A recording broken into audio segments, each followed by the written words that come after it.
It's Thursday. Hope you're having a good week so far. It's been a little bit of chilly. We're getting first taste of cold weather before it comes and hangs around.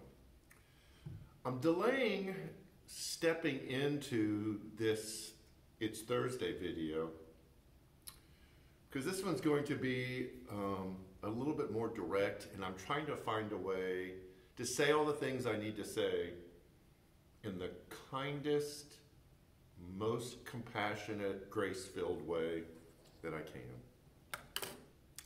can. I've got your curiosity up, don't I? Let me say this first. Many of you who attend here or who've come here in person know what this is. This is the lobby. This is the place that you come into before you step into the auditorium, where you're greeted by people who have coffee and snacks.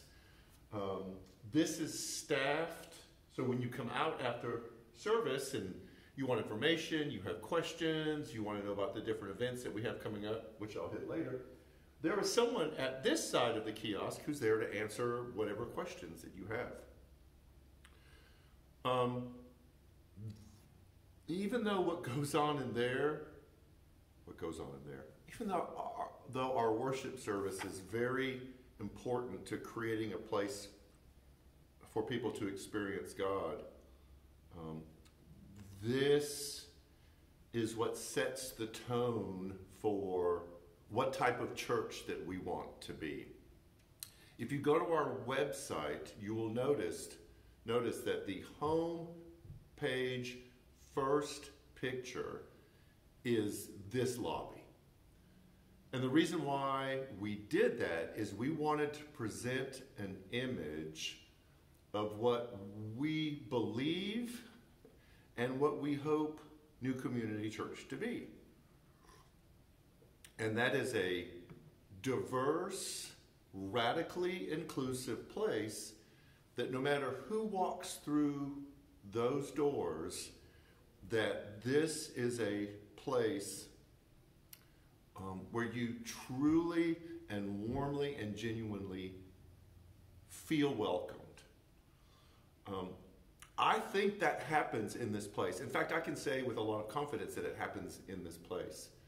I'm not sure that it happens in the community and an understanding that this lobby is that kind of place. And here's where it gets tough. And I'm going to try to keep this as short as I can.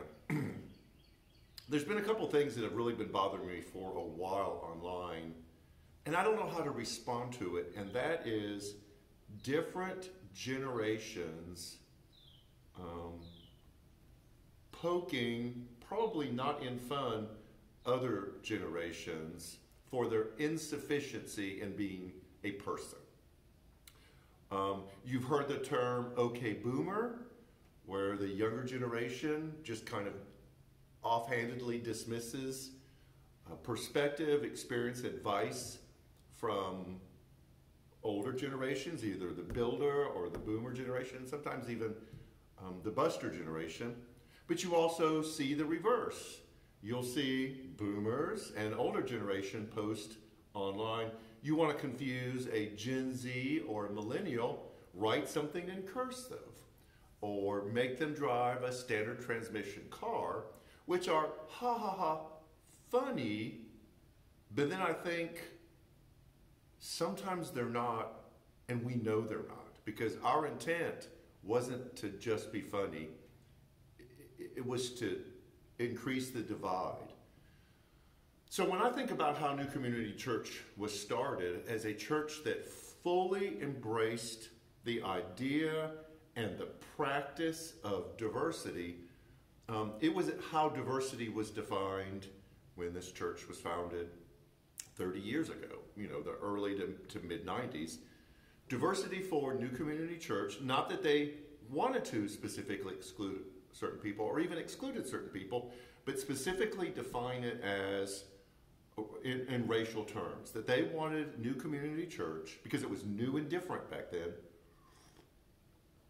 to be a church where you would see white people and people of color and people from other nationalities, whether it be Asian, Middle Eastern, wherever, that they would gather in this place because there was something bigger than our commonality, our similarity, our likes or dislikes that held us together. And that's where Jesus became the central focus of this church.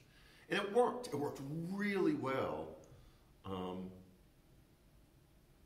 until our understanding of diversity in the world expanded and churches didn't keep up. I'm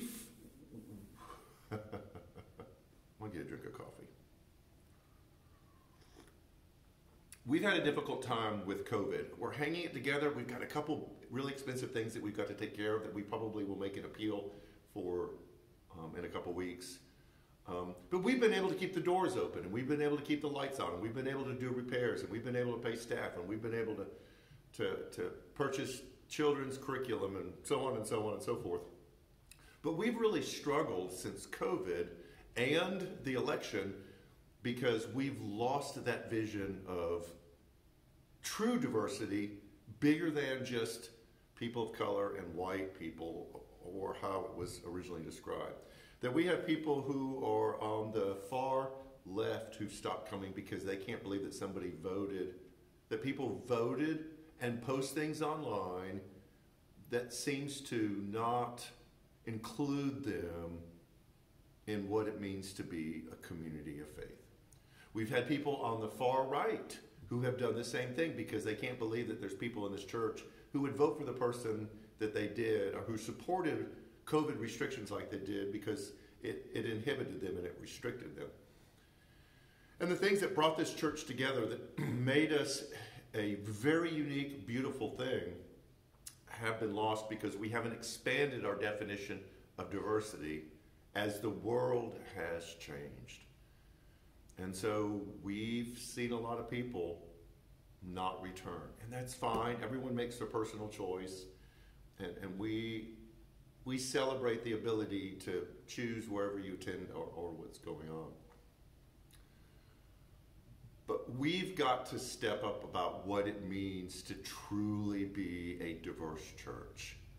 The goal when this church was first founded was a trailblazing, not seen really anywhere else in this community goal. And now it's become kind of widely accepted. It's not revolutionary anymore. It's still very important. We really try to do that here. But it's not something that we feel like is Jesus inspired, considering how we need to define diversity now. We have to be a place that's bigger than our own politics, our own personal preferences, or our own comfort level or acceptance of other people's lifestyles, whether you think they've chosen them or they're born that way. Those are all moot points. Do we believe that the living gospel of inclusion, that everyone is welcome no matter where you are in life, what's going on, how you vote, what your politics are, what your lifestyle looks like? Do we truly believe that the gospel is available to everyone, even for people who don't look, vote, live like us? That has to be a broader understanding of diversity, and we have to do that well. So those of you who are still a part of New Community Church, whether you walk through these doors on Sunday morning, that you join us sometime during the week for all the different things that are going on, you join us virtually. We appreciate and love you. Those of you who are kind of struggling about coming back to New Community Church, or just have kind of gotten used to not coming back, we miss you. And there's no shame, no condemnation, no judgment. This is what we need. We need your help and everyone's hands-on work in making New Community Church even more of a diverse place as we move into a new world. Doesn't mean you have to accept, agree with, like, endorse anyone's personal preferences. It means that we love first. We don't expect you to change. We don't expect you to be different. We don't expect you to be like us. We're going to rub up against each other because there's going to be things that we disagree on. We already do that in family relationships or other relationships in our life. And I want you to imagine if New Community Church could be a place where no matter who walks through these doors, no matter who joins us online, that we're a place where we take you and grab you and hug you. If you're okay with being hugged, if not, we'll do elbow touch, fist bump, and say, you're included, you're welcome. You are a fully welcomed and accepted important part of the body of New Community Church. We would love for all of you to be a part of that. That is my heart. And that is my passion for all churches. I want all churches to do this, but I'm not involved in all churches. I'm involved in New Community Church. And I want us to be our goal and our passion. In how we worship together, virtually or in person, how we assemble together as a family, as a community of faith, that we can welcome everybody. People who vote differently, people who look differently, people who live differently, that we truly create a place of diversity. And we have to work at it. And some of our upcoming series will kind of be pushing us to peel away those things that we have taken on that create barriers, and to be open and loving and welcoming and accepting. And then we have conversations on the side about what it looks like to journey with Jesus. So, I hope that wasn't too harsh. I've really been praying about this a lot. I really want us to be a place where we can worship together even though we're different. So it has nothing to do with Sunday. Sunday we're going to still talk about searching. Great conversation in after party last week. Even a few tears because it was so powerful. Several things coming up. We've got food pantry this Sunday. Spread the word. We see the need going up. And so when you give to New Community Church, if you want to give to the food pantry, we want to encourage you to do so. We help with benevolences with people with utilities. And since utility assistance is disappearing, we need help helping people pay for the utility bills. If you want to designate for benevolence, please do so. We have our chili cook-off coming up. Sign up to bring chili or cornbread or dessert. That's November 6th. We have baptism on November 6th too. We have a couple people who are interested in doing that. If you're interested in being baptized, we will have a class the week before, and we will give you all the information you need for that.